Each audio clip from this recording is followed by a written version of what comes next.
Boa tarde, pessoal. Bem-vindos, bem-vindas. Mais uma reunião do Laboratório Interdisciplinar de Estudo das Religiões, o LIER da UFAL.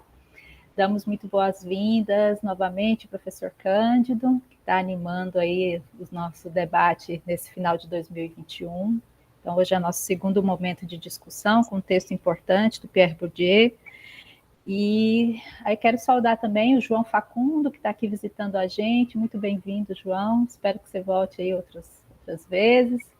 Foi aí atraído pela discussão, né, pelo texto, pelo debate com o professor Cândido. Então, seja muito bem-vindo.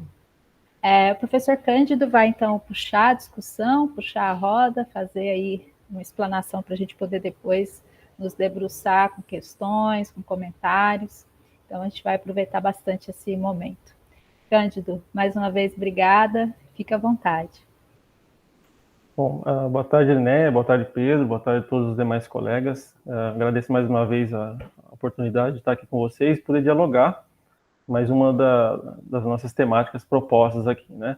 Eu vou, portanto, hoje iniciar, digamos aqui, a discussão do texto do Pierre Bourdieu, né, que foi proposto para a nossa rodada aqui, né?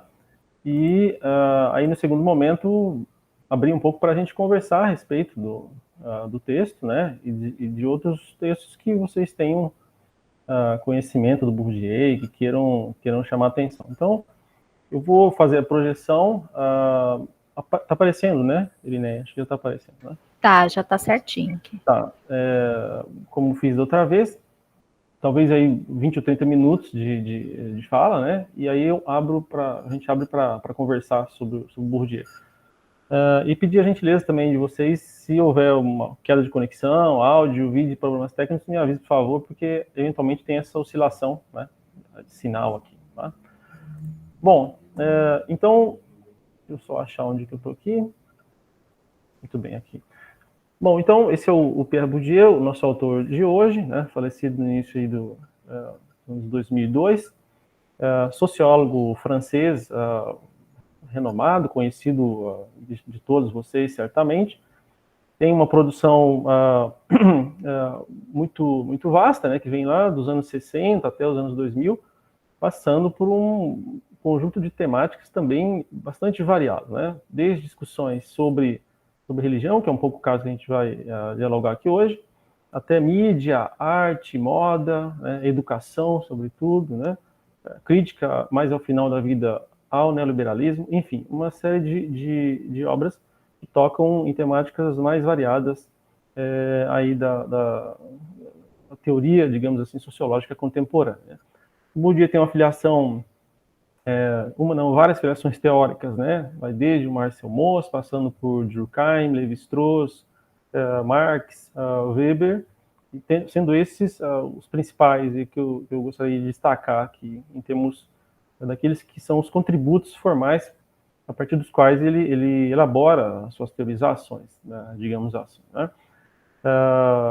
Então, o material que a gente vai tratar hoje aqui, eu vou fazendo quero fazer umas questões preliminares a partir de outras obras que não estão necessariamente na ordem cronológica de escrita, né? Então, mas para tentar colaborar aqui, né?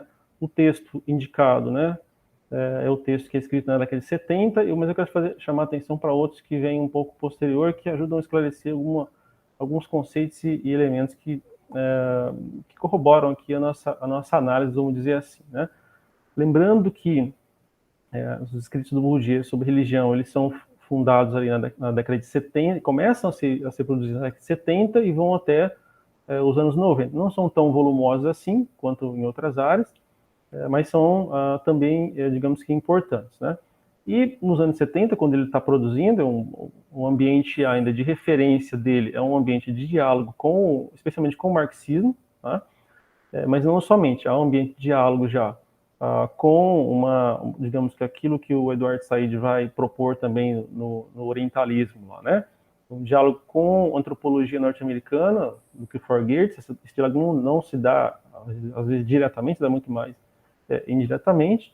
É um ambiente também onde o Michel Foucault está ascendendo com seus escritos. Enfim, então o Bourdieu surge um pouco nessa dinâmica, né? Da parte dos historiadores, é um pouco mais na década de 80, final da década de 80, que o Bourdieu começa a ser, digamos, apropriado pela nova história política francesa em diálogo com a história cultural, né? Então, ele entra um pouco nessa dimensão, né? Eu chamo a atenção por uma das obras dele, que na realidade chega no Brasil com o título de O Poder Simbólico, um conjunto de capítulos, né? Ele tem um artigo que é anterior sobre o poder simbólico, né?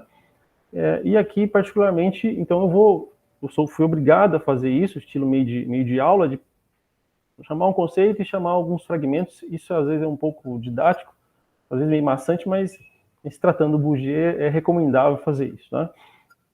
Então ele vai chamar a atenção acrescentando dentro de um ambiente ainda ali de Guerra Fria dos anos 70, né, de um peso muito forte das explicações marxistas, mas já com outros vieses aparecendo, né, ele coloca um elemento importante que é a religião, pensar a religião a partir de um elemento simbólico. Então ele acrescenta o elemento simbólico dentro das explicações, né, que é o que vai aparecer muito no capítulo da economia das trocas simbólicas, reservado para hoje, né? Aparece economia, né? Economia e poder dentro dessa dinâmica, uma articulação por meio do simbólico, onde a religião aparece, né? Então ele vai falar desse poder simbólico, né? E da questão da visão de mundo, chamando a atenção para o fato de que esse poder simbólico ele só se exerce se for reconhecido, quer dizer, ignorado como arbitrário. Então a ideia de reconhecimento para o Bourdieu nesse sentido é um reconhecimento por meio de uma interiorização quase que inconsciente por parte daquele que entre aspas, que sofre o domínio desse poder, né? Então não é um poder em que se tem a plena consciência de que está sendo afetado por ele, né? Então ele vai um pouco por essa dimensão. Mas aqui eu queria chamar a atenção, portanto, para essa ideia da religião como um sistema, né, de poder e poder simbólico. E a partir um pouco dessa ideia que ele vai avançar nos seus escritos para pensar a ideia do campo religioso. Bom, então, como eu mencionei inicialmente, isso aparece muito depois no texto, ele não é que ele abandona o Durkheim, o Weber ou Marx, não se trata disso, né? Ele promove uma síntese desses autores, especialmente dos dois últimos, né? O que se pode observar, portanto, quando ele vai tratar a religião também como um elemento ideológico, né? Tentando demonstrar, né, que há uma questão de imposição, né, e de legitimação da dominação, né? Então ele tenta demonstrar em que medida isso acontece, né? E aí ele vai tocar num elemento ainda no poder simbólico, que é a ideia das produções simbólicas como elementos de dominação. Então ele não está refutando a questão da ideologia, a ideia de uma dominação econômica, mas ou social, né? Mas está aliando a essa ideia do social, do econômico, a questão simbólica, né? Então as produções simbólicas passam a atuar também enquanto elementos legitimadores da dominação, enquanto instrumentos de legitimação, né? E aí, claro, ele está referenciando o Weber nesse fragmento que está posto aí, né? Falando da função política, dos instrumentos de dominação e legitimação da dominação, de como se dá esse processo. Então, atenção também a essa questão das produções simbólicas, que também são levadas à frente pelas religiões, tá? O que mais? Instâncias religiosas são elementos importantes. Ele fala também de capital.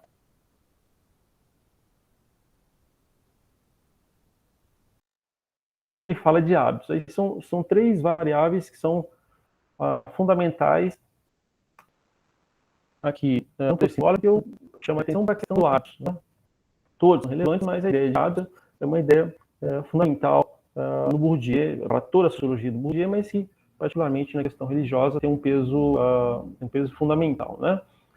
E, quer dizer, a ideia de hábitos passa, portanto, pela lógica de se constituir enquanto um princípio gerador, que ele fala, né? Então, no caso do hábito religioso, né, existe o hábito geral, mas ele está falando de hábitos religiosos. Esse princípio gerador de todos os pensamentos, percepções e ações, segundo as normas de uma representação religiosa do mundo, natural e sobrenatural, ou seja, objetivamente ajustados aos princípios de uma visão política do mundo social. Né? Então, óbvio que aí já existe a ideia de uma articulação política, né, desses princípios que vão sendo ajustados por meio do hábito. Né? E como é que isso se dá? Isso dá, obviamente, na ideia de um hábito mais geral, de formação cultural do indivíduo na sociedade, se dá por meio dos vetores de socialização. Né?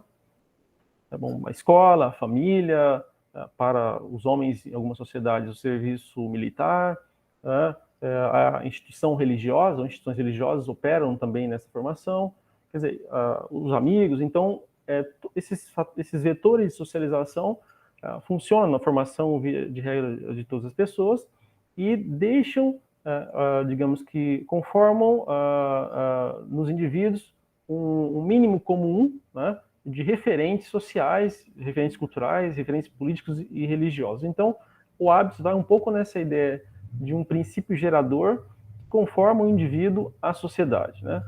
E, obviamente, que esse hábito é recebido e tem características particulares segundo a sociedade na qual o indivíduo está vinculado. E, em particular, a ideia do hábito religioso, né? Que teoricamente, para aqueles indivíduos que são efetivamente fiéis, entre aspas, crentes, entre aspas, né? Portam a crença efetiva, esse hábito religioso os condicionaria, digamos assim, ou os instruiria de forma pragmática em suas ações éticas e morais. Né? Particularmente no campo político também teríamos reflexo à medida em que a religião condicionaria o seu olhar para as escolhas políticas também. Essa premissa é desenvolvida por outros autores que nós vamos voltar aqui em outra oportunidade, em outro encontro, a tratar disso. Tá? Bom, tentando avançar um pouco ainda em outras contribuições, essa outra obra do Bourdieu é uma obra interessante, é importante, né, Razões Práticas, ela é escrita nos anos 90, né, acho que 94, se não me falha a memória, sobre a teoria da ação, e reúne também fragmentos que ele já havia publicado em periódicos ali na França, o que também é muito comum na historiografia francesa. Né? Antes de sair uma obra dessa natureza, você tem fragmentos que são dialogados, testados, né, a busca da crítica nas revistas e periódicos especializados. Né? Mas no Razões Práticas, ele tem dois fragmentos que chamam a atenção para, ainda a questão do hábito, mas para a instituição religiosa, né, de um modo geral, e em especial o papel da igreja, que daqui a pouco a gente pode voltar nele aí, tá? Então, aqui, ele vai, de novo, chamar a atenção para o que ele chama de teoria da ação a partir do hábitos, né? Falando da questão das disposições adquiridas e tentando demonstrar como que esse hábito condiciona realmente os indivíduos nas suas escolhas, tá? Então, é mais um contributo dele de reforço dessa ideia, desse conceito, né? E que vai aparecendo aí nas diversas obras do Bourdieu. Bom, aí também no Razões Práticas ele chama atenção, e aí já mais categoricamente, né, ele já vai falar da igreja, né, como uma empresa espiritual e econômica, e já vai avançar para uma crítica mais profunda que ele não havia feito na economia das trocas simbólicas do início da sua carreira, vamos dizer ali, entre aspas, na década de 70. Essa obra aqui, Razões Práticas, é de 94, a gente está com a edição de 96, mas no início da década de 70, a produção de economia das trocas simbólicas do capítulo que a gente vai abordar em seguida é uma produção que ela está muito teórica ainda e quer dizer, não faz essa análise mais crua que ele já acaba fazendo em Razões Práticas. Né? Ele vai literalmente falar que a igreja é uma empresa espiritual, mas também uma empresa econômica que se nega enquanto tal. Né? Ela se nega como empresa, né? Mas é uma empresa. Depois ele discorre, demonstrando os meios pelos quais a instituição religiosa, ele fala aqui o termo igreja, mas é a instituição religiosa, constitui um discurso erudito, né? Por oposição ao discurso leigo, e nesse discurso erudito ela se arroga, quer dizer, ao direito, ao domínio dos princípios teológicos, racionais, entre aspas, né? Convertendo esse discurso numa forma, evidentemente, de preservar a sua autonomia sob o controle das consciências e não se colocando, evidentemente, como uma empresa, né? E ele vai relatando depois, por exemplo, como que se dá, no caso particularmente, de uma pessoa que trabalha na igreja, né?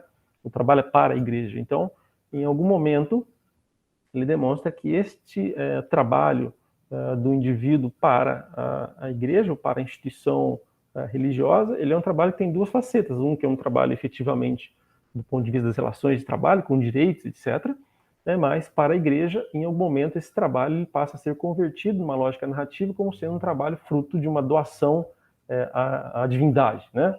Portanto, ele também faz uma crítica e começa a falar do papel dos sindicatos, etc., de reclamações que os trabalhadores poderiam levar à frente contra instituições religiosas, mas que ele demonstra que a própria instituição religiosa já tem um discurso pronto para isso, dizer, não, isso que você está fazendo, na realidade, é uma doação para Deus ou para a divindade, etc., então não se encaixa muito numa relação de trabalho aqui. Ele usa esse exemplo para demonstrar como que o discurso institucional ele é um discurso elaborado que tem um fundamento econômico, mas que se nega enquanto tal, né?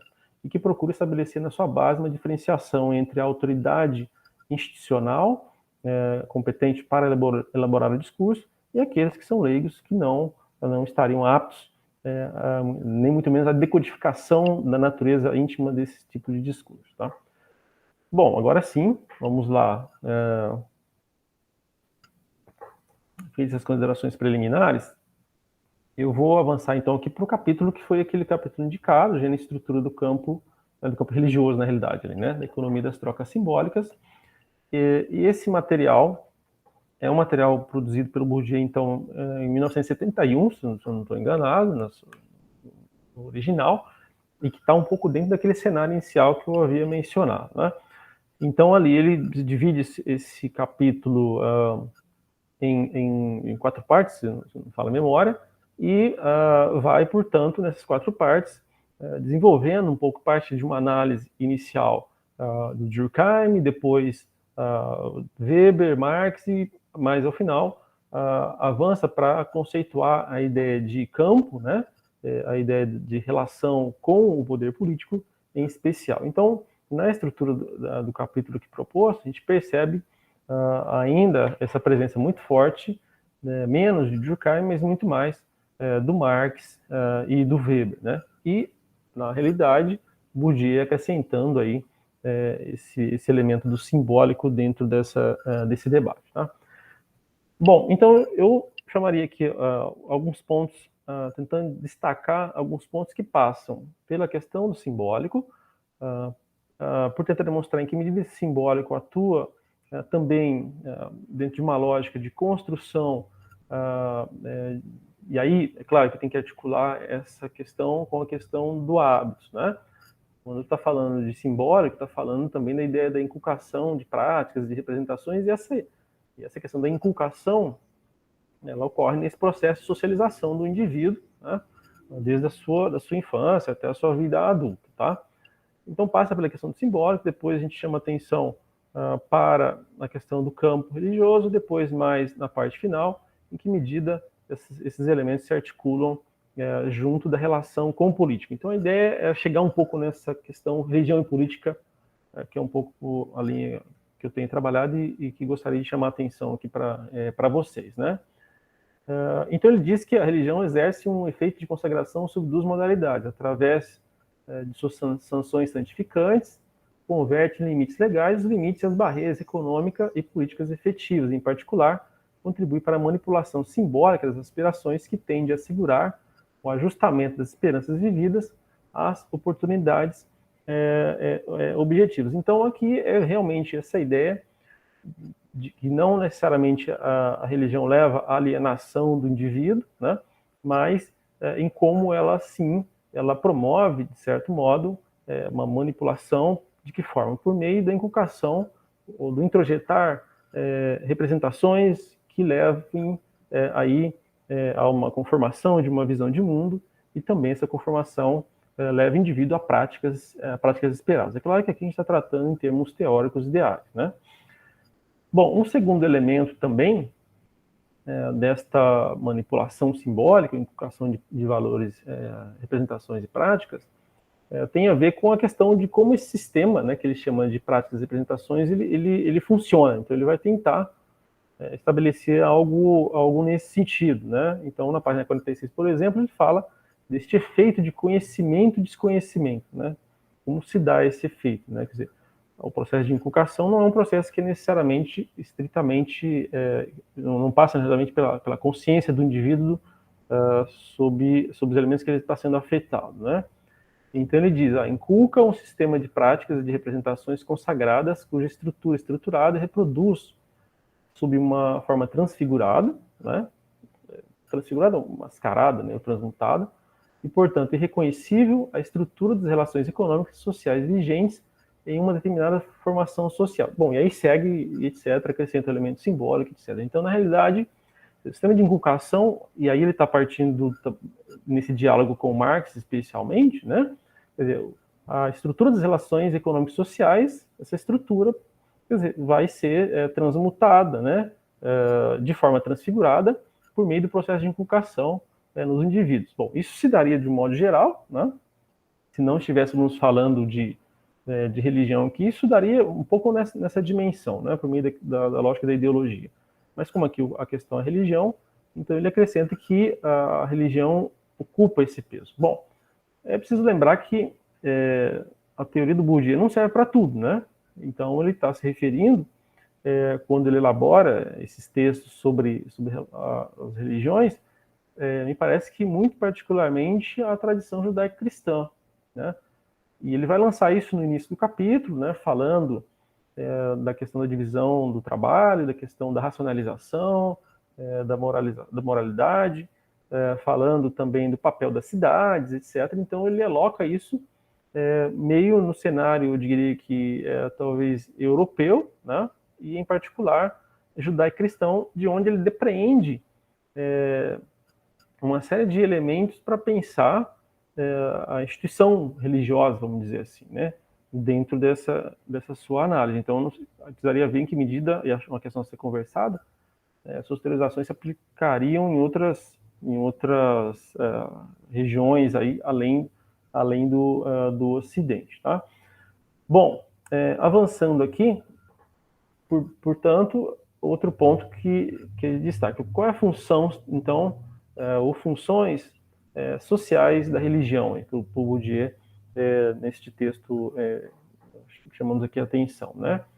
E aí entra um pouco, não só a perspectiva de dominação, vamos dizer assim, que ele utiliza, né?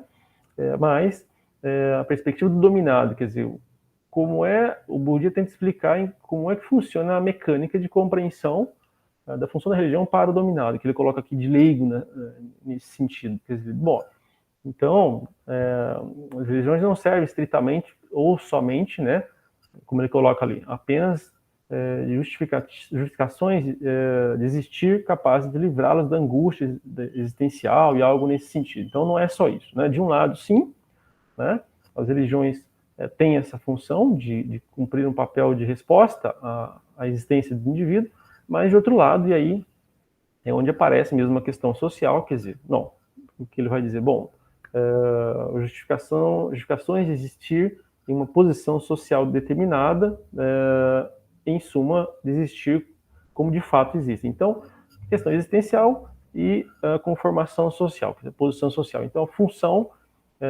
seria um pouco de duas vias aí, né? Pois bem, e aí avança-se, então ele começa, deixa eu voltar aqui, que era que eu estava, né? Só para destacar aqui.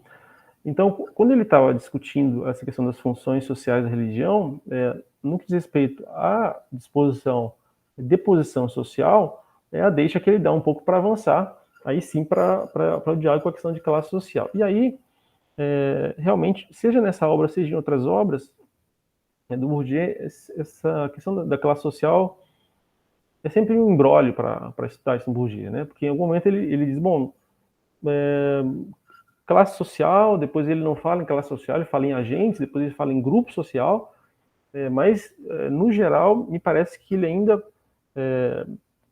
ele vincula a análise na ideia de classe social, né, do Marx, né, que pressupõe também a ideia de uma posição social, mas de uma consciência de classe, mas embora a gente não vá avançar nisso aqui, né, acho que a Irineia tem mais competência que eu para isso, né? Então, a posição social e consciência, e aí ele vai chamar atenção, portanto, para os agentes, para o papel dos grupos. Ele vai dizer, bom, a coisa é um pouco mais complexa do que dizer que as religiões representam, elas são representantes de uma camada social, única e exclusivamente. Não é muito bem isso, né? Mas também ele fica meio no meio do caminho. Ele tenta complexificar um pouco essa análise do tecido social, demonstrando que... E aí ele vai usar a ideia de campo, né? A ideia de campo, demonstrando, portanto, que dentro do próprio campo religioso você possui, portanto, distensões internas. Ele fala da heresia, ele fala do papel, portanto, da hierarquia da instituição religiosa, né? Então, vai explicando as tensões internas ao campo e as tensões externas, né? Que medida o campo religioso, as regras desse campo, elas tentam também se impor fora do campo religioso, necessariamente, na sociedade de um modo geral. Mas não afasta o peso da questão social. Isso Bourdieu não faz, né? E eu peguei esse fragmento porque me parece que exemplifica um pouco isso que ele coloca no texto, né? Ele diz assim: tendo em vista que o interesse religioso tem por princípio a necessidade de legitimação das propriedades vinculadas a um tipo determinado de condições de existência e de posição na estrutura social, ou seja, então, o interesse religioso legitima uma determinada posição da estrutura social, né? As funções sociais desempenhadas pela igreja, pela religião em favor de um grupo ou de uma classe social, diferenciam necessariamente de acordo com a posição que este grupo ou classe social ocupa. A, na estrutura das relações de classe, e B, na divisão do trabalho religioso. Então, você tem, de um lado, a discussão de classe que está posta, a religião ocupa esse peso, o elemento religioso, mas há também a questão do trabalho religioso que ele fala. Internamente ao campo religioso, e aí pensando, se vou pensar na tradição judaico-cristã, né, ele vai falar da constituição de um campo religioso, demarcar isso com a questão das cidades, né, por oposição à questão do campo. Então, essa divisão do trabalho religioso, ela também ocupa um papel importante nesse processo de estruturação social, tá? E não estritamente a posição social ocupada na sociedade a partir de uma lógica de classes aí. Tá? Existe um interesse religioso e um interesse de classe social, ambos se articulam em algum momento. Bom, então como é que se dá isso, né? Como é que se dá? E avançando para um ponto de vista aqui mais detalhado, né? Dessas relações do campo religioso e a estrutura de relações da sociedade. Como que se dá essa dimensão, né? E ele começa, portanto, a reforçar um pouco essa ideia de que o campo religioso ele exerce uma função externa, né? Externa à ideia da classe, necessariamente, né? Porque ele vai explicando que a ideia de campo é uma ideia de construção quase que autônoma, né? Embora não totalmente, evidentemente, por isso que é quase autônoma, né? Ao longo dos séculos, e que esse campo ele vai servir para legitimar, sim, uma determinada ordem estabelecida, à medida em que a manutenção da ordem simbólica contribui para a manutenção da ordem política, ou seja, quer dizer, essa ideia de uma constituição de uma ordem simbólica passa, portanto, para o Bourdieu ser fundamental na articulação com a ordem política e, consequentemente, com a ordem social. Aí é uma articulação, basicamente, né, dos princípios elementares da questão social e econômica do Marx com a questão do poder, política e poder com o Weber, né? E ele acrescenta o simbólico. Bom, então, a religião tem esse papel, né? À medida em que ela fornece ao indivíduo, por meio da constituição dos seus hábitos, né, uma determinada, entre aspas, visão de mundo, né? A visão de mundo, ela vai necessariamente corroborar uma determinada ordem política, né? E mais adiante no texto ele diz, bom, mas esta ordem política ela pode ser subvertida. É onde ele avança com a discussão sobre revolução, né? Bom, Pois bem, a ordem política pode ser subvertida? Pode, mas como? Primeiro, por meio de uma subversão criada pela ordem simbólica. Subversão da ordem simbólica, ou seja, a ordem simbólica também religiosa teria que ser alterada inicialmente a fim de introjetar ou inculcar nos indivíduos, né, novos valores, novas normas, novas percepções e representações da realidade, novos vetores de mudança, a fim de que esses indivíduos, a partir de um momento, tivessem, portanto, consciência dessa necessidade de ruptura. Então, é claro que não é tão mecânico assim, né? Mas ele está dizendo mais adiante que uma ruptura revolucionária, que também fazia muitíssimo parte do ambiente de discussão dos anos 70, quando ele produz o texto, né? Essa ruptura só seria possível preliminarmente a partir de uma mudança, digamos, de percepção da ordem simbólica, e não o inverso. Tá? E não o inverso. Bom, então esse reforço está posto, essas distinções também, né? E aí o texto vai caminhando para um afunilamento, na realidade, tentando já falar das instituições religiosas, né? Então essa ideia da manutenção, da ruptura está posta, e aqui ele chama atenção para a questão do papel da igreja, que é um papel muito caro. A França, e a gente vai voltar depois, não vou fazer parênteses aqui, porque não vai, por razão do tempo, né? Então, manutenção da ordem simbólica e manutenção da ordem política. A instituição religiosa pode ser avaliada por essas duas vias. E no primeiro momento ele fala da ideia, de que forma? Então, da ideia da naturalização, né? Como se dá essa naturalização? Já reforçando o que havia lançado no início do texto, pela imposição e inculcação de esquemas de percepção, né? Que levam o indivíduo, portanto, a uma ideia de que esses esquemas de percepção que são inculcados ao longo do processo de socialização e da constituição dos seus hábitos, o conduzem a observar, né, a natureza das coisas, entre aspas, como uma natureza natural, vamos dizer assim, né? O status social, a dinâmica social, como algo muito naturalizado, né? Sem problematizá-lo. Então, acho que esse é um ponto em que ele chama atenção do papel da igreja, da instituição religiosa, nesse sentido, né? E, mais interessante, capaz de instaurar e restaurar o consenso acerca da ordem do mundo mediante a imposição e a inculcação de esquemas de pensamento comuns, bem como pela afirmação ou pela reafirmação solene de tal consenso por ocasião da festa ou cerimônia religiosa. Então, o uso da memória também, e a reafirmação constante dessa naturalização, dessa visão de mundo. Bom, e o 2, né, a questão da autoridade, né? Ao lançar mão da autoridade propriamente religiosa de que dispõe a fim de combater no terreno simbólico as tentativas proféticas ou heréticas de subversão da ordem simbólica. Então, de um lado, a inculcação de esquemas, gerando a ideia de naturalização, né, em termos ideais, estou dizendo aí, e depois a própria ideia de autoridade. Nesse universo simbólico religioso, a autoridade que delibera sobre o mesmo é a autoridade religiosa, né, por meio dos clérigos, da hierarquia da igreja, por meio de uma teologia constituída, por meio de um conjunto de referentes, e que servindo, inclusive, essa autoridade para sufocar aquilo que se considera heresia, ou aqueles desvios internos à própria igreja, ou refutar investidas externas, né? Então ele coloca esses dois pontos aí, né? A ideia, portanto, de naturalização e de autoridade como fundamentais, tá? Acho que estou caminhando aqui para a parte final, né? E esses destaques que são aqueles que eu procurei pensar no texto, deixando os outros para avançarmos aqui também no diálogo, né? E ele chama atenção para um elemento que está presente muito no Weber, que é a ideia do carisma, né? Do peso do carisma no indivíduo. E aí ele articula essa ideia nessa parte do texto com a questão do peso do profeta, vamos colocar assim, né? De como da crise, a ideia de crise aparece aqui também, né? Não só a ideia de uma crise eventualmente econômica, social, política, mas a ideia de uma crise de linguagem, né? E nessa ideia de crise de linguagem, o peso do indivíduo carismático, do profeta, quer dizer, como um indivíduo que identifica essa crise de linguagem, da linguagem ordinária, aquela corrente, né?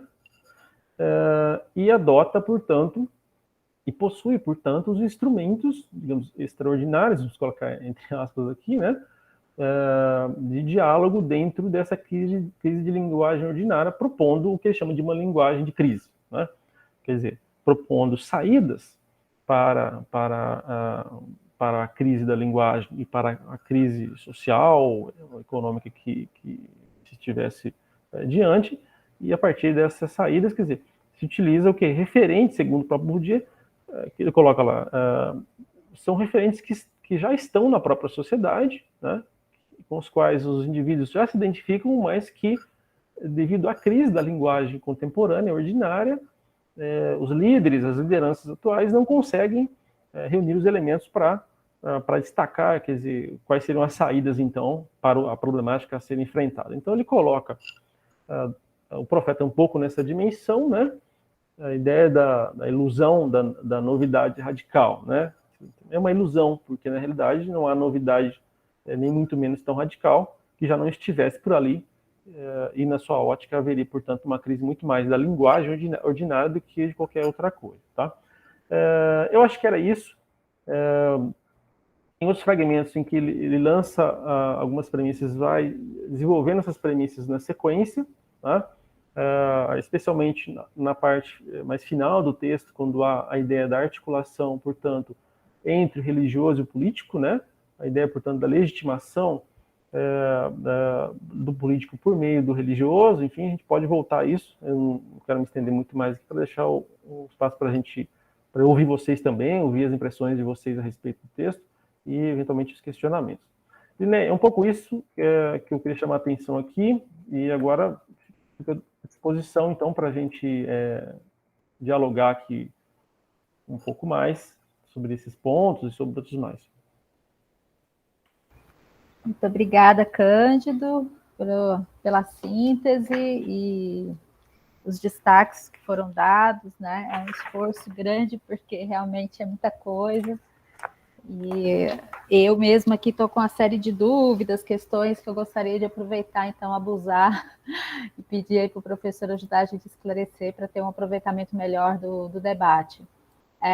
Mas antes, saúdo os colegas, o pessoal que chegou depois, aí estava com compromissos de aula, professor Sérgio Coutinho, querido amigo, bem-vindo, Jadson, Luísa, Séfora, Léo Nalva, que estavam, né?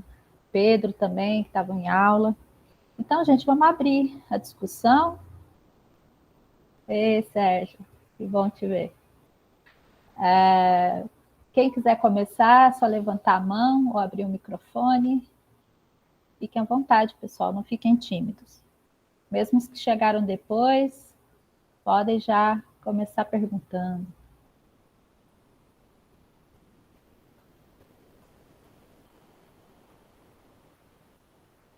Primeiro é sempre complicado, né, de abrir, começar. Gente, eu não tenho vergonha não de perguntar, viu? Vou perguntar muito.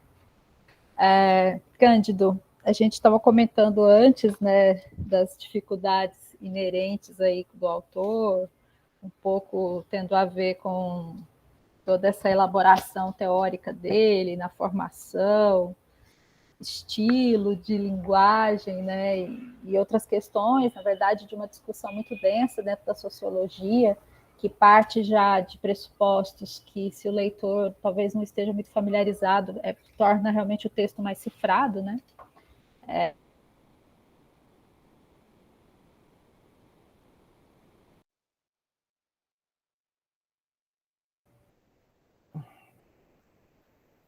Olá, Irinés, você nos ouve? Acho que sua imagem congelou. Congelou a imagem e o som, né? Parece que sim. Será que ela caiu?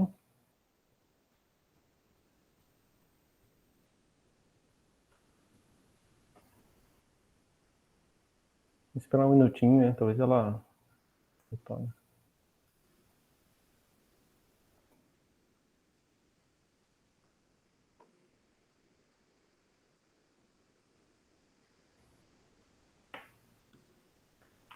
Tecnologia nessas épocas tem disso, né?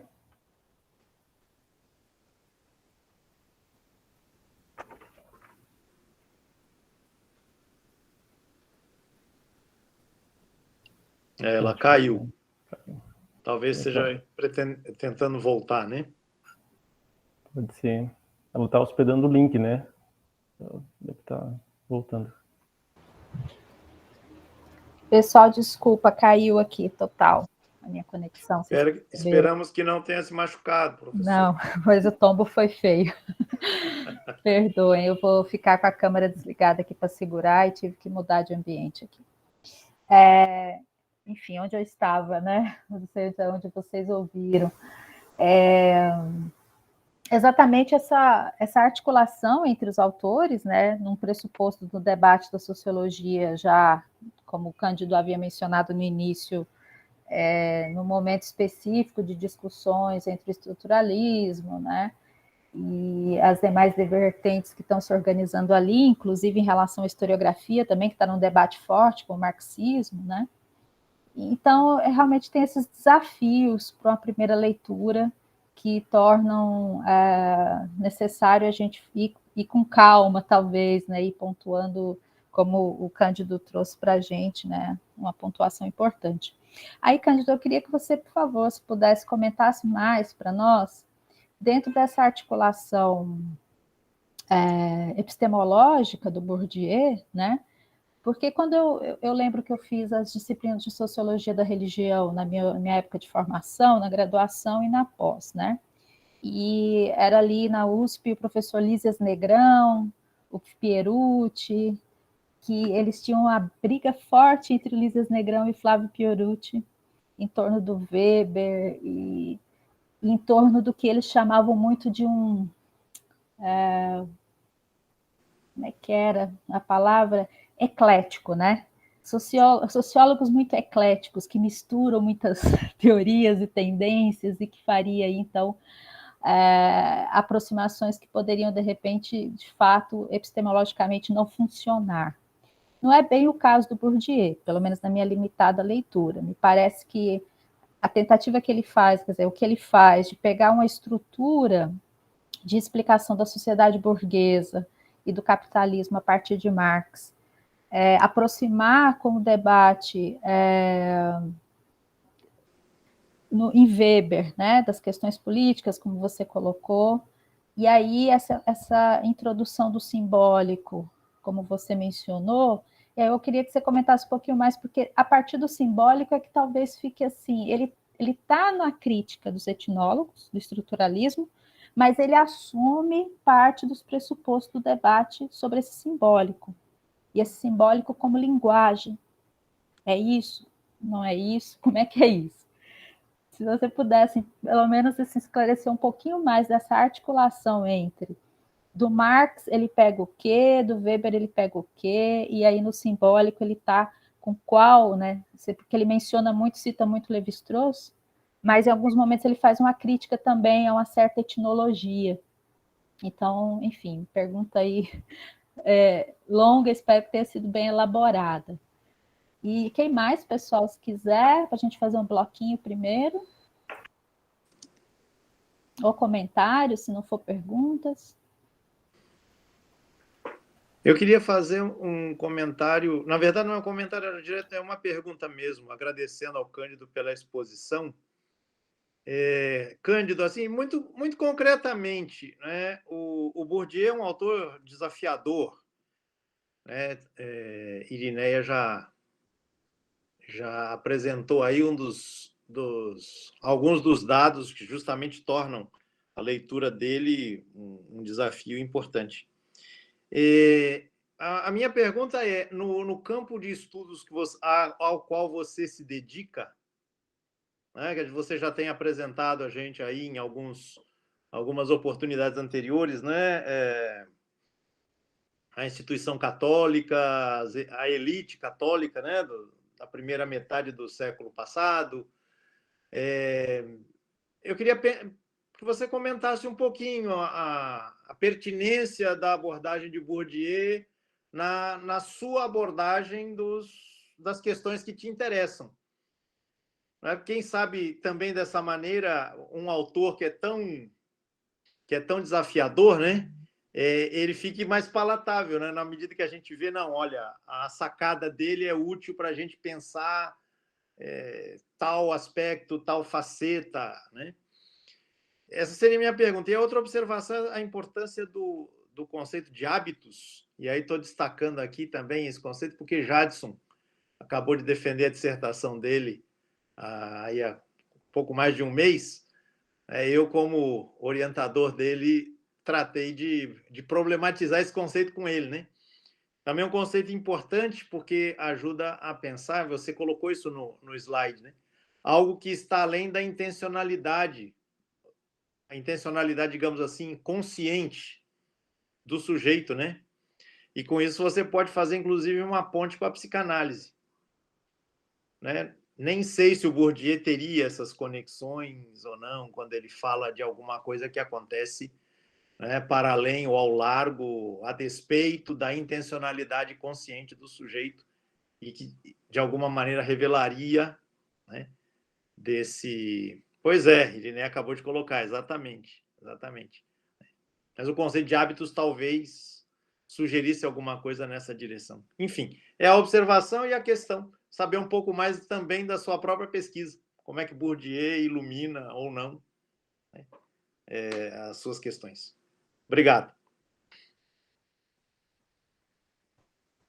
É isso, pessoal, por enquanto? Então vamos lá, Cândido.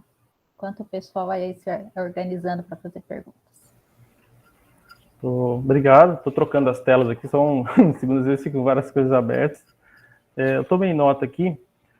Eu vou começar pela mais fácil, pode ser pela última, que é a mais fácil, que é do Pedro.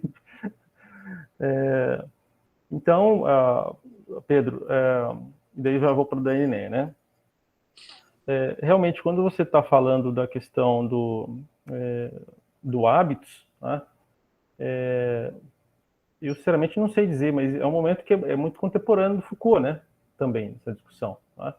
Que era um interlocutor importante lá da escola freudiana, né? Do Lacan.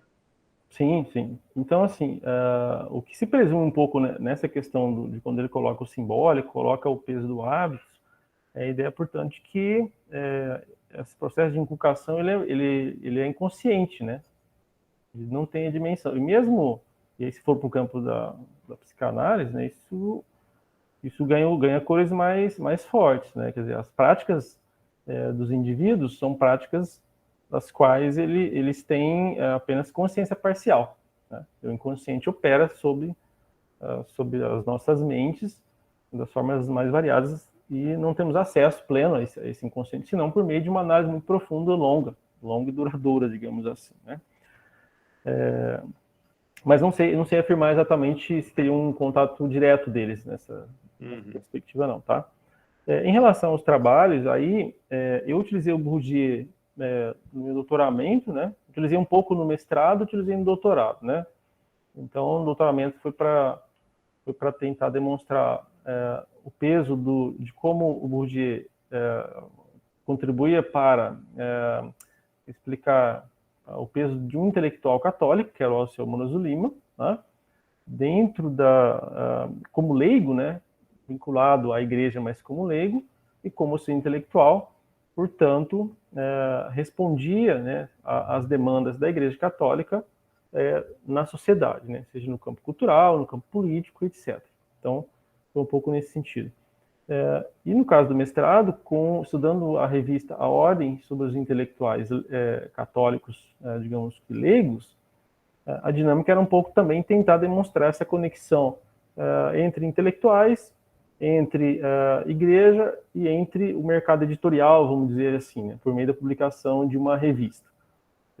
E, a partir da publicação da revista, as diversas temáticas que faziam parte daquilo da visão de mundo da igreja, vamos colocar assim, de como a igreja construía representações, inculcava representações. Isso na questão educacional, no papel social da mulher, na questões também relativas à política, né, pensando o anticomunismo, né, ações por meio da chamada Liga Eleitoral Católica ou do Movimento de Ação Católica. Então, um conjunto de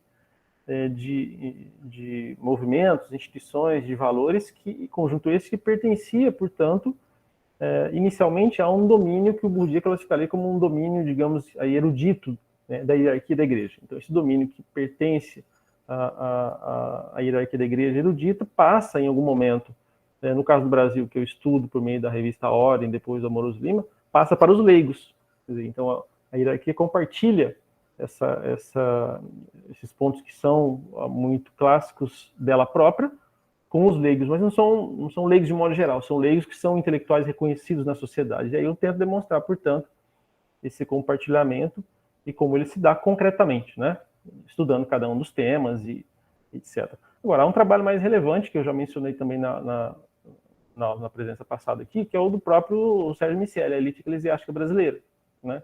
Aquele livro, o Miceli foi orientando do Bourdieu, né? Aquele livro está articulado dentro dessa dimensão também de relação entre religião e política, né?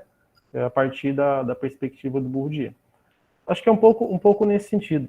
Você toca num ponto, Pedro, que aliás, é produto de reflexão de outros teóricos também, que é, quer dizer, a validade da teoria do Bourdieu contemporaneamente, né? Sobretudo da teoria da religião, né? Ali nos anos 90, quando ele produz os últimos escritos sobre religião, ele já, inclusive daqui a pouco eu consigo achar aqui a referência, né? Ele tem um texto, vou tentar encontrar aqui para o final rapidamente, onde ele vai falar justamente de uma ideia, de uma fragilidade, de uma dissolução do religioso, né? Está no Coisas Ditas, depois tem outro texto também, que eu não consigo encontrar agora aqui, de uma possível dissolução do religioso dentro daquela discussão de modernidade e pós-modernidade, tá? E também vou abordar isso em outra mesa aqui mais adiante, né? Bom, é um pouco isso. Depois, do que a Irineia falou, aí quando você fala do Perucci, do Reginaldo Prandi, enfim, é uma escola uspiana muito clara, né? Que tem no Weber o centro das suas análises, né? E que observa, portanto, essa ideia, acredita que existiu, que foi colocado em prática um processo de secularização e que esse processo de secularização deu certo, né? Então, a premissa deles é um pouco nessa lógica. Então, ele é weberiano, na realidade, né? E, obviamente, o Bourdieu não foi muito bem recebido, né? Não só pelos weberianos, mas também pelos próprios marxistas que enxergavam o Bourdieu como um pensador de segunda categoria, pouco original, né? Porque partia de uma síntese de Durkheim, de Marcel Mauss, do próprio Marx, do próprio Weber. Então, esse olhar sempre pesou sobre o Bourdieu, né? Então, os mais radicais vão qualificá-lo de liberal, revisionista e etc, etc, né? Mas, particularmente em relação ao que você estava chamando a atenção, né? Eu tentei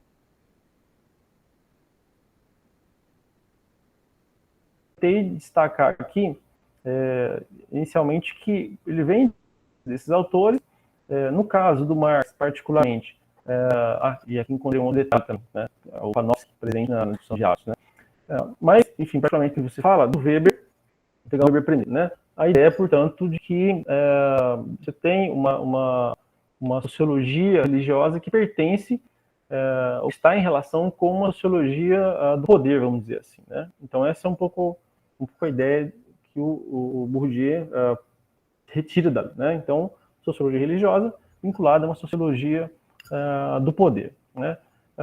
E depois, de outro lado, do próprio Marx, mais pormenorizadamente, é a ideia, portanto, de que as religiões, de modo geral, elas acabam por, digamos que, reforçar as questões sociais e econômicas já presentes na sociedade, né? Então, de certo modo, essa sociologia da religião proposta do Bourdieu beberia também nessa fonte, digamos assim, ou seja, de uma conservação, né, da ordem social e da ordem política também nesses termos. E ele importa, né? E aí eu acho que é mesmo uma questão para reflexão, né? Ele importa necessariamente a noção de ideologia, né, do Marx para pensar, quer dizer, colocar a religião como uma ideologia, e ele fala isso ao longo do texto, né, e reforça as premissas sociais e econômicas da sociedade. E aí eu acho que a grande contribuição dele é o elemento simbólico, né? Quando você fala, olha, realmente ele faz uma crítica à etnologia, etc. E tal, ele coloca essa crítica, mas isso não está desenvolvido ali em maior profundidade, vamos colocar assim, né? Então, eu entendo que, de um lado, a questão do poder, né, da questão religiosa no Bourdieu, está vinculada a uma sociologia religiosa conexa a uma sociologia do poder do Weber, e depois, no Marx, essa sociologia religiosa, as instituições religiosas que ele menciona, ele se apropria da questão da ideologia e também de como essa religião se transformaria numa ideologia e reforçaria as premissas econômicas e sociais da sociedade. E o simbólico é a ideia de que esse poder simbólico não é um poder estritamente que ele atua de forma mecânica sobre os indivíduos, né? Ideologicamente sobre os indivíduos, né? Ele é um poder que ele passa como se fosse ele é consciente sendo inconsciente, né? Ele domina por meio do reconhecimento, como ele menciona, esse reconhecimento é um reconhecimento que se dá sem necessariamente que o indivíduo tenha plena consciência dos vetores sobre os quais ele está afeito, né? Então, eu acho que vem um pouco nessa dimensão. Não sei se respondo a sua questão, Irinela, não é uma questão, assim, digamos que das mais simples, né? O que eu depreendi das leituras dos estudos que eu fiz do Bourdieu, nesse particular, digamos que das religiões, vão um pouco na dimensão dessas apropriações, e ele tenta realmente fazer uma síntese, né? Nesse texto de 70, que é de 70 e 71 que a gente está lendo aqui, né? Esse texto. Ele não abandona, né? A síntese está nesse momento. Aí, quer dizer, com o avanço das produções dele para os anos 90, 2000 ali, quer dizer, ele já está tratando de uma série de outras temáticas, vai para a discussão da educação, das artes, etc. Né? Nesse momento aqui, ele está propondo uma síntese, mas eu diria que ele está preso, ele está vinculado ao Weber e ao Marx, e acrescentando essa dimensão do simbólico, né? Pensando a sociedade. Uma hora ele fala em classes, outra hora ele fala em grupos, né? Mas ele é contra a ideia de classes. Isso está posto no texto, está posto nos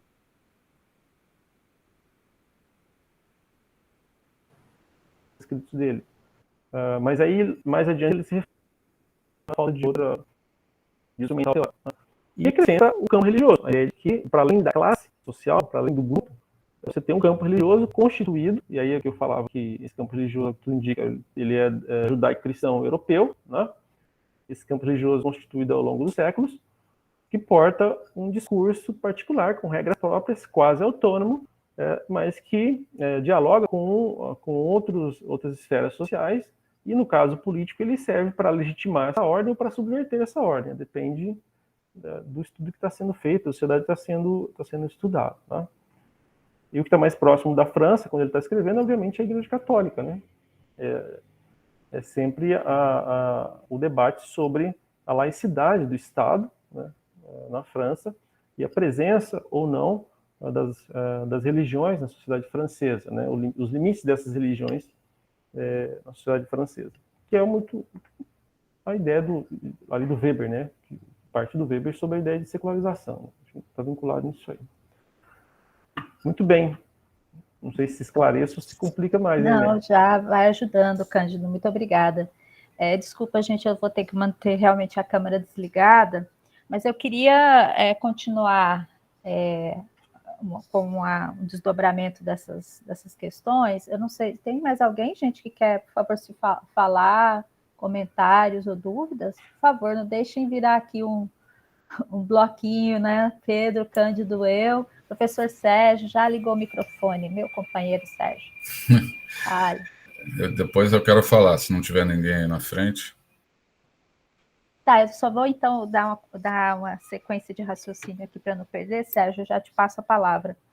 Porque, então, Cândido, isso que você está falando, o que você acabou colocando finalmente, né? Porque, de fato, esse campo religioso tem uma autonomia relativa, né, em relação à estrutura social, às estruturas econômicas, políticas, sociais, né, a forma como esses grupos eles estão estão permeados, não, eles vivem dentro dessa estrutura, né? Então, essa religião, ela não vive fora dessas relações todas que estão dadas, né? E no texto, pelo menos a leitura que eu fiz, eu tinha percebido um reforço muito mais do campo religioso nesse papel de legitimação da ordem do que de subversão da ordem. Eu acho que em um momento ou outro realmente é possível fazer essa inferência, mas não sei, talvez se a minha leitura ficou muito superficial e eu não peguei esse elemento em que isso ficaria mais explicitado. Ainda mais considerando aí o período que ele escreveu, se a gente for pensar no catolicismo, né? De fato, a igreja, ele explicita bem como ela não é uma instituição monolítica, né, que tem um grupo só, há diferentes grupos ali que disputam, inclusive em termos simbólicos e ideologia religiosa, que seria a teologia, né? Então, a religião, as religiões, aí, elas teriam também esse papel de subversão. Agora, me parece que há certos limites que a gente pode ver em relação aí daquilo como nós na historiografia entendemos, né? Porque algo que incomoda às vezes um pouco, e aí você também já tinha colocado aí que há questões, o fato dele focar muito no judaísmo cristianismo europeu, porque as referências sobre feitiçaria é sempre difícil, né? A gente entender o que está sendo chamado de feitiçaria ali, quando ele traz exemplificações que generalizam, que está muito dentro da sociologia weberiana dos tipos ideais, né, de todos aqueles agentes religiosos, então isso é meio complicado. Aí, talvez pudesse falar um pouquinho mais, então, porque eu acho que em um momento do texto, quando ele está mencionando transformações históricas, é preciso observar a dinâmica histórica do momento em que você vai fazer as análises, né, para ver como que essa relação, então, de autonomia do campo, ela ficaria mais compreensível, né? Aí também eu gostaria que você pudesse falar um pouquinho sobre isso. E aí, Sérgio, já te passo a palavra para a gente fazer aí mais um bloquinho para o Cândido. Pode falar, companheiro. Eu ou o professor Sérgio? O Sérgio. Oi, professor Cândido. Obrigado pela exposição, obrigado, Irineia, pelo convite, estar participando de novo aqui no DE. Pedro, um abraço, vê-lo. Eu não vou ligar minha câmera por questões aí da internet para manter ela funcionando direitinho. Eu não tive acesso ao texto, infelizmente, depois eu quero fazer a leitura pormenorizada da indicação bibliográfica. Professor, apenas assim para comentar e ver a sua reação também, como é que você pensa isso. Na minha percepção, a sociologia da religião do Pierre Bourdieu me parece assim, uma sociologia ainda muito devedora, por mais que tenha um diálogo com Marx e Weber, mas ela tem ainda uma tradição durkheimiana muito grande, no sentido de que as instituições têm um peso maior sobre os indivíduos e muito vinculada a uma teoria sistêmica, ou seja, de que a igreja ou a religião, eu vou pensar a igreja, que também é o meu objeto de pesquisa, a Igreja Católica, como uma instituição, como se fosse um sujeito em grandes dimensões, em que possui uma racionalidade, ela forma um sistema autorregulado, né, com regras próprias, né, onde também estou lembrando aqui, vocês vão achar graça, mas eu estou lembrando aqui da panela de pressão. A panela de pressão é um sistema bem fechado, hermeticamente fechado, e que ela tem válvulas de escape, onde ela coloca para fora aqueles elementos excessivos, os excessos dentro daquelas, para que o próprio sistema funcione de forma entre temperatura e pressão equilibrados, né? Eu estou usando aí a metáfora mesmo da panela de pressão. Então, pensar a igreja como uma panela de pressão hermeticamente fechada, onde aquele mecanismo interno, né, se a gente pode dizer assim, né, seria uma espécie de uma racionalidade aí pegando do Weber, uma racionalidade instrumental orientada a fins, onde ela age estrategicamente, onde ela age como uma empresa. Eu tenho uma dificuldade enorme, Cândido, para entender a igreja nessas estruturas teóricas, né? E que perde de vista um pouco, que a Irineia já colocou, que são as tensões internas, as relações entre os diferentes sujeitos, né? Às vezes a gente lê em textos o sistema eclesiástico, usa-se, né? O sistema eclesiástico, então a própria ideia do Sérgio Miceli, né? A elite eclesiástica forma um sistema, né? Um grupo fechado e tudo. Eu não sei se foi nessa linha a sua pesquisa também sobre os intelectuais católicos num determinado momento, né? Dentro do Centro Dom Vital e a revista A Ordem, como se fosse um grupo hermeticamente fechado, articulado, pensando de... E você perde de vista os outros sujeitos, as interações, as relações que são mediadas pela linguagem, sabe? Eu, ultimamente, só para partilhar com vocês, acho que eu colocaria nos últimos 10 anos, eu venho trabalhando muito com Habermas, e no sentido de pensar essas relações ou essas relações mediadas pela linguagem, do que pensar num grande corpo hermeticamente fechado. Eu não sei se, de repente, a proposta da sociologia do Pierre Bourdieu, se ela acaba escamoteando ou reduzindo em demasia uma abordagem das próprias tensões, das várias correntes que existem dentro da igreja. Isso é um comentário, eu queria um pouco ouvir como é que você pensa isso, obviamente com toda a liberdade para discordar e tudo mais, mas é algo que eu tenho uma dificuldade com esse tipo de sociologia, que para mim tem um cheiro muito durkheimiano, né? Obrigado pela gentileza. Muito obrigada, Sérgio. Mais alguém, pessoal? Vocês estão muito tímidos, viu? Esse pessoal do Lier era mais conversador, acho que eles estão meio intimidados. Jadson, que sempre gosta de fazer perguntas boas. O João Facundo, nosso visitante. João, fique à vontade, se quiser comentar, fazer perguntas. Bem, então, Cândido, passamos para ti, por favor. Tá. Então, vamos lá. Obrigado novamente pelas questões, né? Irine, essa questão que você coloca, da subversão da ordem, etc., os conflitos internos, assim, ele menciona em algumas partes, né, do texto, quando está fazendo referência, especialmente ao discurso que ele qualifica aqui de discurso erudito, né, ou mensagem religiosa erudita interna à igreja, como a parte, digamos que, de um discurso que é um discurso oficial da igreja, daqueles que, digamos que, detêm o controle da hierarquia, o controle do discurso da igreja, né? E nesse sentido, esse discurso erudito não seria o discurso partilhado pelos leigos da igreja necessariamente, né? Então, tem um pouco essa dimensão.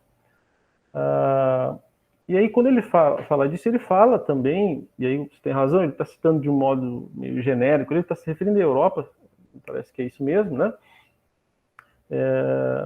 De que, por exemplo, quando há uma tensão interna à igreja, esse discurso erudito é um discurso erudito que não permite a permanência ou o avanço de um discurso que seja herético, ou que seja um discurso não oficial, né? E aí ele menciona isso, quer dizer, isso é secular na Igreja Católica, né?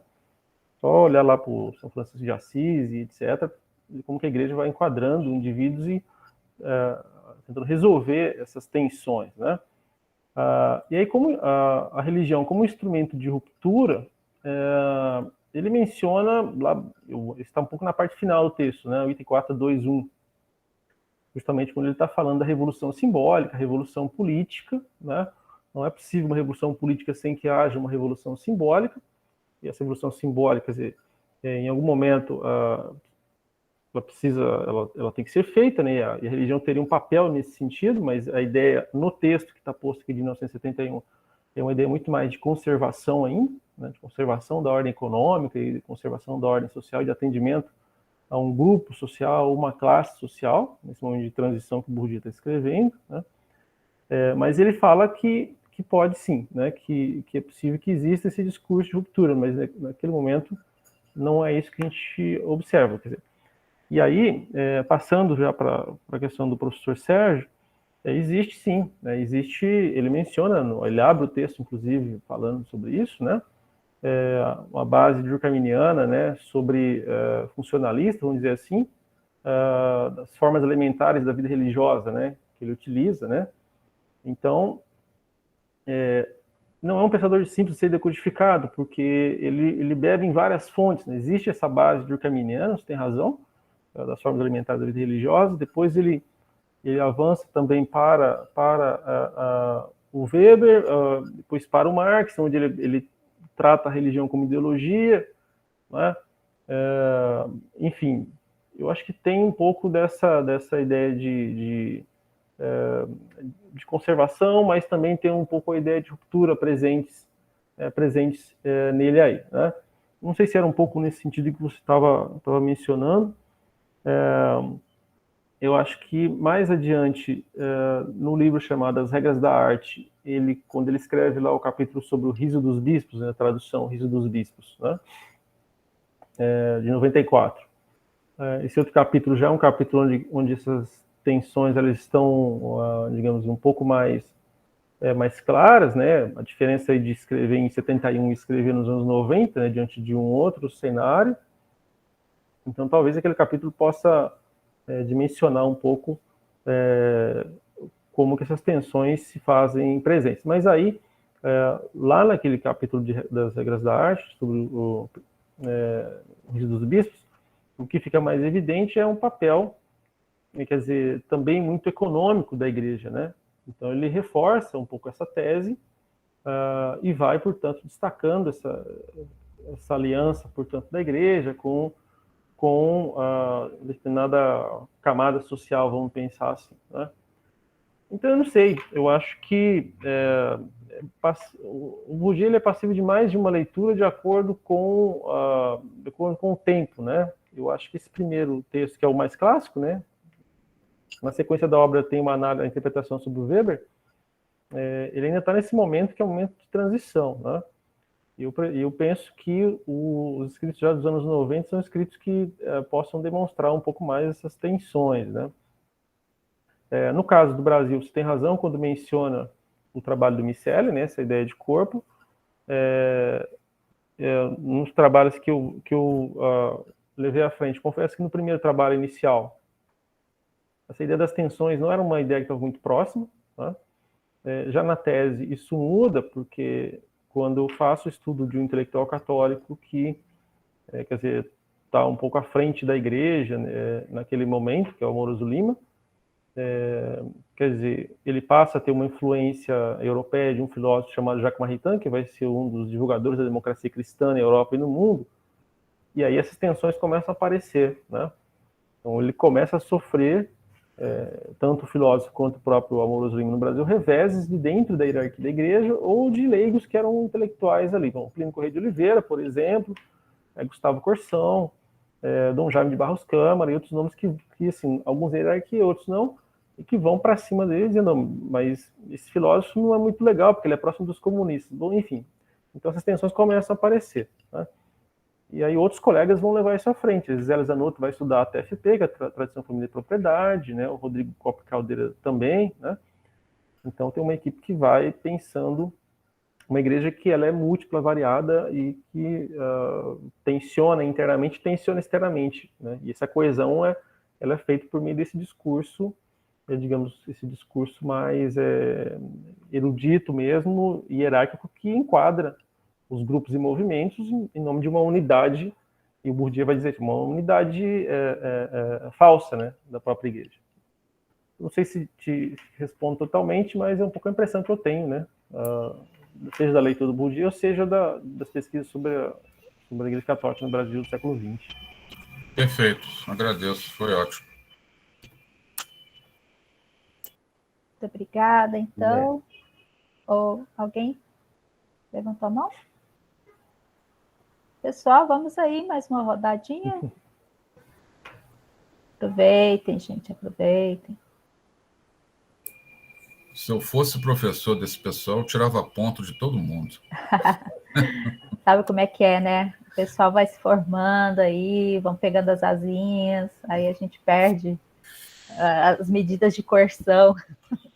Isso é a perda do hábitos. É perda do hábito, viu? É.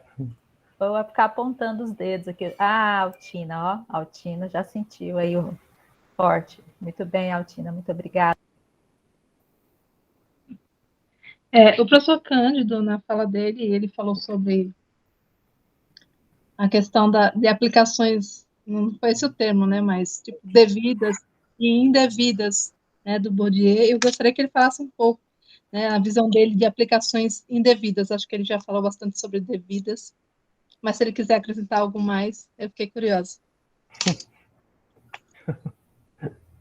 Obrigado. Obrigada. Mais alguém, pessoal? Pedro, Jadson, Léo, César, Luísa, Séfora, Lídio, João. Aí pôs o dedinho aí para todos. Bem, Cândido. Tá. Obrigado, Linéia. Bom, obrigado, Altina, né, pelo questionamento. Eu não me recordo exatamente onde que eu coloquei essa frase das aplicações devidas e indevidas, né? Mas, quer dizer, no que diz respeito à questão da apropriação que se pode fazer do Bourdieu para pensar religiões, aí, no caso que eu estudo, conheço mais de perto, o catolicismo, né? Eu acho que, não diria que tem aplicações que são, não sei citar estudos especificamente que tenham feito uma aplicação equivocada do Bourdieu. Acho que a questão não é muito essa, né? Eu acho que se dispor a fazer uma leitura dele, tentando, quer dizer, encontrar nele elementos que ultrapassem um pouco explicações que se fixem, que tenham tradicionalmente se fixado em outros pilares, né? E então, assim, um pouco do debate que ele apresenta nesse texto, que vai apresentando posteriormente, é justamente tentar estabelecer um diálogo com o campo do simbólico. Eu acho que essa é a questão fundamental, né? Porque se você for pensar a religião como uma questão ideológica, e a discussão das contradições entre as classes, etc., isso está posto no Marx, né? Está posto no Marx, está posto no Gramsci, posteriormente pode utilizar esse referencial e fazer um excelente trabalho com ele, né? E eu acho que no caso do Bourdieu, o grande contributo dele nesses escritos é justamente tentar uma síntese, né, desses autores que são clássicos, acrescentando a ideia, em primeiro lugar, do simbólico e a ideia de campo, né, que ultrapassa a ideia das classes como ele coloca, né? Mas isso é uma questão de escolha, né? Acho que é uma questão de escolha. Né? Eu não acho que ele seja, que sua explicação seja absoluta, digamos assim, né? Mas eu acho que contribui à medida que enxerga, por exemplo, a instituição religiosa como possuindo uma história não própria, né? Mas uma história ao longo dos séculos, e essa história está articulada com a questão da divisão do trabalho, está articulada com a dinâmica entre campo e cidade, está articulada com a ação, com questões morais que ele muito bem lança, né? Essa dinâmica. Então ele está falando sim do Durkheim, está falando do Marx, está falando do Weber, e pensa essa autonomia relativa da instituição religiosa dentro da ideia de um campo religioso que não operaria enquanto mero reflexo, digamos que de uma classe social, digamos assim, né? Ou de uma posição social necessária, mas que teria suas regras próprias e que, é evidente, como ele demonstra, muito mais exerceria uma função de legitimação do que de contestação, mas a ideia de contestação também não está posta no sentido de que ela não exista, né? Ela existe. Você pensar sobretudo no século XIX, final do século XIX, essa ideia de contestação ela está muito presente ali. Mas à medida que você tem o mundo passa por uma série de mudanças, daquilo que se chamou, portanto, de elementos da modernidade, né? E onde a igreja está ali muito mais contestando o Estado, buscando um outro Estado que fosse muito mais próximo, do que necessariamente legitimando. É claro que é preciso também ver em qual país está se falando disso, necessariamente. Estou pensando aqui no caso da Europa, né? Enfim, então eu acho que o contributo seria um pouco esse, a ideia de campo, né? A ideia de como hábitos opera sobre os indivíduos, esse hábito ele ultrapassa, refletindo melhor aqui, a ideia de classe, né? Isso ajudaria a explicar o item final do texto, né? Religião e política, a questão da autoridade da religião ou da igreja, a ideia da inculcação de elementos de percepção.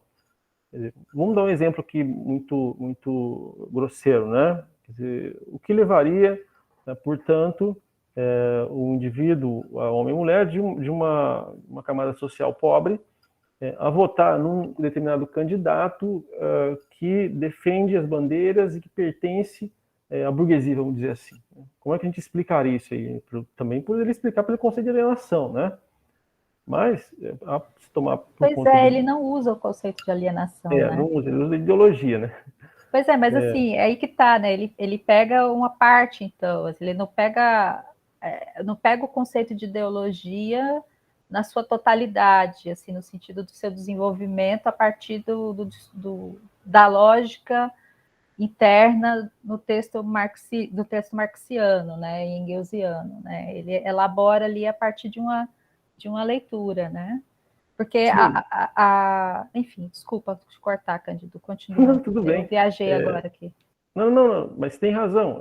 Sim, porque ele impõe reparos ao Durkheim, ele impõe reparos ao Weber e reparos ao Marx. Ele diz, ele acha que as explicações elas são insuficientes, elas são parcialmente insuficientes. Elas são boas, mas são parcialmente insuficientes. À medida em que só o conceito de alienação não resolveria isso, né? Então, ele tem vários elementos, né? Então, uma pessoa que pertence à burguesia, que eleitoralmente votaria num candidato com bandeiras e que pertenceria a uma classe pobre. Então, ele vai dizer, bom, a religião tem um peso fundamental, né? Que atravessa classe, atravessa gênero e etc., né? E que, claro, aí tem autores mais recentes que vão tratar disso, a gente vai até abordar isso aqui mais adiante, né? E que estão muito mais na lógica da interação, né? Enfim. Mas você tem razão, ele vai fazendo uma síntese que é dele. Acho que é difícil botar pensadores dessa envergadura um contra o outro, né? Mas realmente ele não vai muito para essa lógica do conceito de alienação nesses termos, não. Tá? Bom, obrigado, Altina, pela pergunta. Irene, pode continuar, fica tranquilo, tá? Não, eu vou... Porque eu comecei a pensar alto aqui, te atrapalhei, mas desculpa. Porque, assim, o que me agrada... É aquilo, né? É muito puxar sardinha, né? Mas o que me agrada muito no Bourdieu, por exemplo, quando ele fala de trabalho religioso, quando ele pega do Marx ali um movimento dessa dinâmica da sociedade burguesa sobre capitalismo, e aí ele fala da produção e reprodução, do trabalho religioso, né? E aí arma, vamos dizer, aquela estrutura, como que a religião, essa religião ou essas religiões, elas poderiam estar articuladas nesse movimento da dinâmica do sistema, né? Aí no caso do modo de produção. E aí isso é claro, isso é atrativo para mim, porque eu considero bastante, né, o materialismo histórico dialético, mas aí eu acho que é isso, parece que a coisa ela é armada, arma-se uma estrutura, mas depois coloca-se um outro conteúdo, né? Porque ele quer aprofundar esses elementos do campo religioso a partir de uma elaboração, como você explicou para a gente, do simbólico, mas também de uma dinâmica interna religiosa que, para ele, é o Weber que está articulando, né? E aí, talvez, é isso que fica, porque há um raciocínio lógico, eu acho que ele tem um momento no texto que ele fala da lógica, né? Há um sistema lógico de explicação e de interpretação desse campo religioso que talvez é isso, dependendo, como você falou, dependendo da leitura que a gente faz dele, você pode talvez seguir uma linha durkheimiana a partir da leitura do Bourdieu, ou weberiana, ou marxista, e talvez é isso, é conseguir seguir na linha do Bourdieu a partir das somas que ele faz, né, e não das suas partes. Eu acho que talvez a dificuldade aí é essa, né, na leitura. Mas última coisa, para a gente ir já encaminhando para o final, pessoal, e eu vou pedir para o Cândido fazer suas considerações finais, porque é lógico, quando a gente pensa em termos contemporâneos, a leitura dele sobre a instituição igreja como uma empresa, imediatamente lendo o texto, eu pensei nas grandes empresas da fé, né, que existem hoje, e a gente sabe, né, a problemática que é dessa relação aí no campo político-religioso e como que isso se dá, né? Então, realmente é isso, assim, a dificuldade de você pensar somente um tipo ideal no conceito de igreja, porque nesse campo contemporâneo hoje nós vamos ter essa igreja empresa, essas igrejas empresas, mas nós temos igrejas comunidade, né? Pequenas igrejas comunidades, que às vezes na contradição elas estão utilizando inclusive a teologia da prosperidade numa leitura muito própria, periférica, de autoajuda, que entra em profunda contradição com a teologia da prosperidade da grande empresa da fé, do tipo uma universal. São coisas assim muito complexas, né, dentro do campo religioso. E aí essa aproximação entre religião e classe, religião e política é muito, assim, eu considero que a gente precisa lidar com essa complexidade, lidar com esses termos e entrar nessa discussão. A gente não pode muito que escapar disso se você estiver trabalhando não só o tempo presente, mas se a gente for pensar a sociedade contemporânea, né? Aí, como você tinha mencionado, as questões da modernidade para cá, realmente não tem como fugir, escapar dessa discussão. Mas, enfim, agradeço muitíssimo, Cândido, o debate, uma leitura que realmente o Lier estava faltando, né, aí na nossa bibliografia, passar pelo autor, e aí você nos ajudou bastante, e eu agradeço muito, e peço, então, para você fazer suas considerações finais, se ninguém tiver perguntas, pessoal. Última chance, última chamada. Então, por favor, Cândido. Tá bem. Bom, eu agradeço uma vez mais, Elinéia, Pedro, né, dirigem o grupo, e a todos os demais presentes aqui, pelo convite, por me acompanhar, pela disposição, pelas questões e pelo debate. É sempre importante ouvir vocês, né, considerar aqui que a gente trabalhou aqui um dos textos do Bourdieu, que é um texto já datado da década de 70, mas que guarda ainda as suas atualidades, vamos dizer, parciais, né, a depender do objeto de estudo que está se pensando. Ele tem outros escritos dos anos 90, lembrando que para o Bourdieu a religião não é o centro da sua teoria, ele discute muito a questão da educação, da arte, né, enfim, mas também um dos pilares, né, e que nós retomaremos aí nos próximos encontros alguns desses elementos, especialmente o que o Bourdieu chama nos anos 90 de talvez uma dissolução do religioso, né? Que na realidade, a meu ver, foi um dos erros que ele comete no fim da carreira, junto com o Peter Berger e com outros autores, que é um pouco a ideia de que o religioso estava quer dizer, dissolvendo, digamos, ali no final do século XX, né? A ideia, portanto, de que, dissolvendo do espaço público, a ideia de que, portanto, a secularização teria funcionado plenamente, né? E depois a gente observa com o próprio Berger e outros autores que essa ideia de secularização ela foi relativizada, né? Bom, mas isso também é um debate, né? Isso não é a verdade absoluta. A gente volta em outra oportunidade. Então, obrigado, Liné, obrigado aos colegas que nos acompanharam aqui. Espero ter podido contribuir de alguma forma para o debate, né? E nós nos vemos em outra oportunidade. Então, obrigado, um abraço. Muito obrigada, Cândido. Então, lembrando, pessoal, que semana que vem nós teremos o lançamento do livro do professor Cândido, às 19 horas, no canal do CPDIS, no dia 1º de novembro, tá? Então, nós não temos reunião à tarde, nós teremos o lançamento do livro, da obra, e vamos fazer aí a divulgação fortemente na semana, e aí as discussões, os debates vão ser na semana seguinte, tá bom? Então, agradeço muitíssimo a presença de todos. Eu vou parar a gravação agora, mas peço que os membros do grupo aí fiquem. Nós temos algumas questões pragmáticas para conversar, tá certo? Então, nos vemos dia 1º, às 19 horas, no canal do CPDIS. Vamos divulgar amplamente e contamos aí com a presença de vocês, certo? Um grande abraço e até breve.